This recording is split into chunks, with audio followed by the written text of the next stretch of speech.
ejemplo, si usted tiene el suceso de un evento, el suceso de otro evento, estos dos eventos pueden no estar correlacionados y uno puede verlos directamente si A sucede, B sucede o no sucede. Bueno, en el caso de relaciones biológicas lo que ocurre es que tenemos miles y miles de grados de libertad en los cuales el sistema se mueve. Tenemos exactamente 6n a la 3 grados de libertad.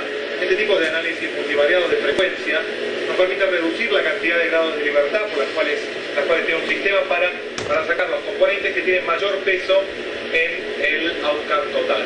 Lo que hacemos es buscar condiciones en las cuales la probabilidad de colapso de la función sean mayores. De esta forma, hemos encontrado, por ejemplo, que lo que ocurre en Buenos Aires, no es nada místico, no es nada sorprendente, nada que tengamos que andar haciendo teorías no científicas para explicar. La utilidad de la causalidad biológica no es justificación suficiente como para que nos abracemos a teorías no científicas, como pueden ser el vitalismo, el finalismo o la metafísica. Vitalismo, el finalismo o la psiquiatría. ¿A usted qué le viene a la mente cuando le mencionan al topollillo en una Ferrari? No existen tantos factores y estos factores no se mueven independientemente. Una perturbación acá puede transmitirse a una perturbación en otro lado. Eso no es predecible a partir de las reglas de intercambio entre dos sistemas. Paréntesis. Emergencia entendida como esta cosa, cuando dos elementos se combinan, es decir, intercambian información entre ellos. Las propiedades de esta nueva entidad no son consecuencia necesaria ni lógica de las propiedades de los sistemas constituyentes. La pregunta entonces es cuáles y cuántos producen qué. Por ejemplo, estamos sacando la misma pregunta cuando preguntamos cómo sale la función de la estructura de la proteína. Estamos preguntando la misma pregunta cuando preguntamos cómo emerge un cerebro de un conjunto de neuronas. Estamos preguntando exactamente lo mismo, todo el tiempo estamos preguntando lo mismo. Hoy en día podríamos considerar que hay dos clases de biología. Por un lado, la biología funcional, por otro lado, la biología evolutiva. La biología funcional mira los aspectos de codificación y decodificación de información que sucede entre los elementos. ¿Usted se cree la historieta de los genes? ¿Se lo cree? En todo caso puede ser la deriva genética y no la selección natural la que lleva a la estabilidad de los sistemas emergentes. Entonces, la forma científica de aproximarse a un sistema tan complejo es tomar la mayor cantidad de variables posibles. Tomamos muestras de suelo, tomamos muestras de gente, tomamos muestras de los animales, tomamos muestras de las plantas, de los lugares, y con todo esto construimos mapas de derivación que nos permiten ensamblar estos factores hasta lograr un conjunto coherente. En términos generales, una teoría puede predecir en tanto describe y explica fenómenos particulares, pero nada menos cierto de esto ocurre en biología, donde una de las pocas teorías que existen es la teoría evolutiva, que permite comprender, que permite describir y explicar con altísima precisión fenómenos ocurridos, pero la capacidad de predicción es nula.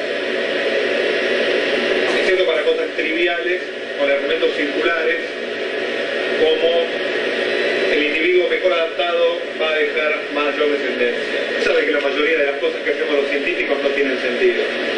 En todo caso, tiene el único sentido de justificar la plata que hemos pedido para hacer investigaciones que dijeron que tenían sentido. La predictibilidad no es un componente necesario de la causalidad. Pero claro, si los cerebros funcionan mucho más allá de las personas, desde ya. Una persona no es un cerebro. A nosotros no nos interesa entender qué le pasa a un cerebro cuando ve un pequinejo, algo.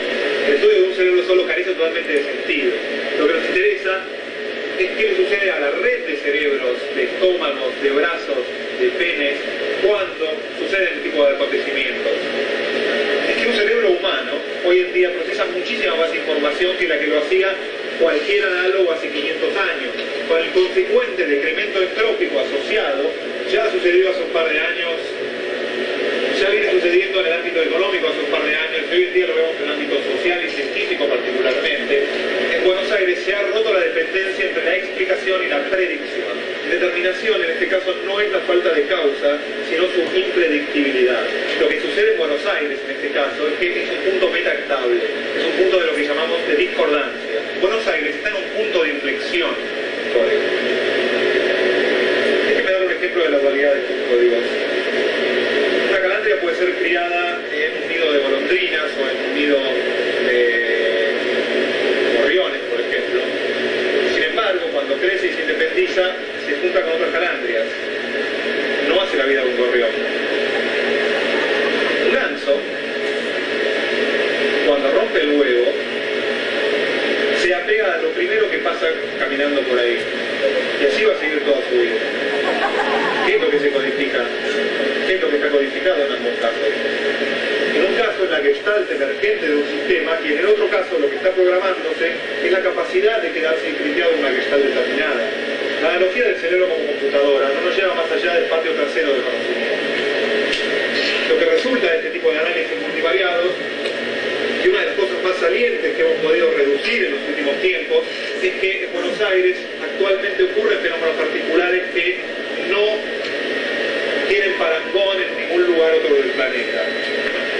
La densidad de pequineses por habitante en Buenos Aires excede con creces la media que se encuentra en la misma capital de China, Pekín. Esto no es un dato trivial. Claro, y Buenos Aires hoy en día se encuentra en lo que llamamos un punto metastable, un punto de inflexión. Lo que sucede en Buenos Aires no es nada místico. En Buenos Aires se ha roto la dependencia entre causalidad y explicación. No es el perro mismo lo que desata los cambios trascendentales que estamos viviendo, sino la presencia del perro, la idea de quién es. ¿Cómo? Sí, no es el perro en sí, por favor. El perro en sí es una porquería que rara vez exterioriza más que un ladrido. Es la presencia pequinés.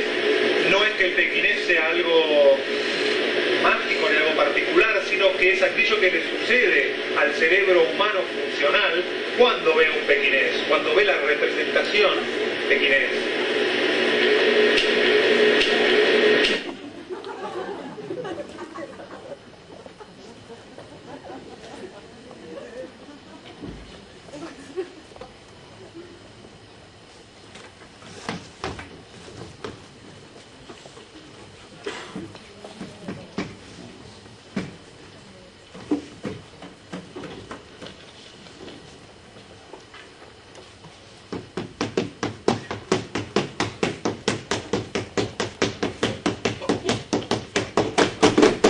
Sí, bueno, sí.